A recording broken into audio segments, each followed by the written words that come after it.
Laurie and Michael's final showdown was way back in 2018, because that's not the focus of this movie.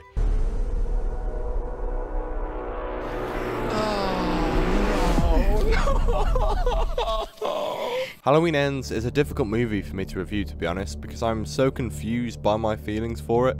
This review was initially coming out on Halloween, the video was done, but I just felt the script was really poor, and I think that's because of how conflicted I am.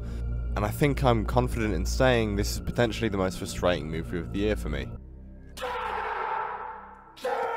The way this movie is advertised is not what we get. It's honestly very misleading, and we focus on a character called Corey, who, in the opening after Michael Myers disappeared after the previous movie, he ends up getting a kid killed by accident. There's a misinput, calm down! And it's kind of due to the paranoia created by Michael Myers within Haddonfield. We see the escalation of Corey into evil essentially, and one of the things the film is trying to say is evil never dies, it just changes shape. Which I don't mind at all, but I'm just not a massive fan of the execution in this film. It's trying to show evil passing on from Michael Myers, but it's shown in almost a too literal way. It is executed in a way that presents it as if Michael has actually passed through into Corey. And that's just too clearly supernatural for me. And when that's the foundation of the plot, and I'm not a fan of that, everything built on top of it is hard for me personally to get behind. We end up with Michael being a weak man for a large amount of the film, and having such a jump after the scariest Michael Myers probably during Halloween Kills, it's a little bit jarring. And having Corey being able to overpower Michael and fight him off, I think that was a really bad decision. It kind of lowers Michael's threat, and I know it works with the themes, but I don't think it feels realistic with these characters. Would he be weaker after spending so much time in a sewer?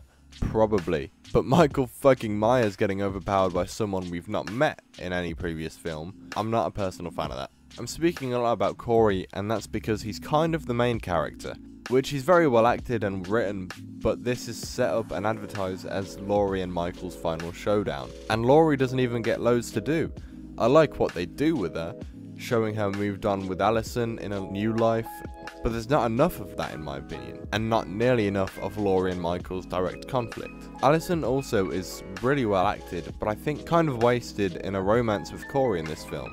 And it just feels a little forced, and while she has some great moments, I feel she turned against Laurie a little too quickly, and that Corey's manipulation could have been just better presented. I can't really deny though that the final act is a blast. I mean, there are some brutal kills and it's very entertaining. But for a lot of it, it's Corey doing the killings, and I'm just not as threatened knowing that it's Corey doing all of this.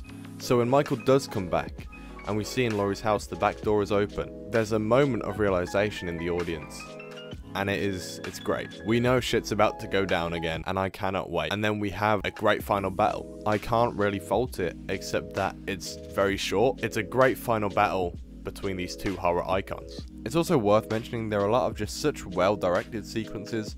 I love the opening, and I think the film overall is directed very well. I just feel introducing a new character in this final chapter and following them, and following the themes above the story and characters that have been set up at times in a conclusive film is kind of what makes it feel quite unsatisfying. And it kind of became a waiting game for Michael to finally come back into town. And by the end of it, there's been 15 minutes of what felt like we'd been leading to from the previous two films. And I kind of felt just very unsatisfied and annoyed by the end of it, to be honest. But there's a decent amount I like too. This film itself was a different entry in the franchise, and not the last one. That alone would have elevated it. This film tries to do something different, and it tries to respect Season of the Witch as well. And I appreciate both of those things, and I can never be too mad at something that tries to be new and unique and interesting. And whilst elements of it work, so much of it is a swing and a miss. Weirdly, I actually think this trilogy's biggest downfall is maybe that it wanted to say too much.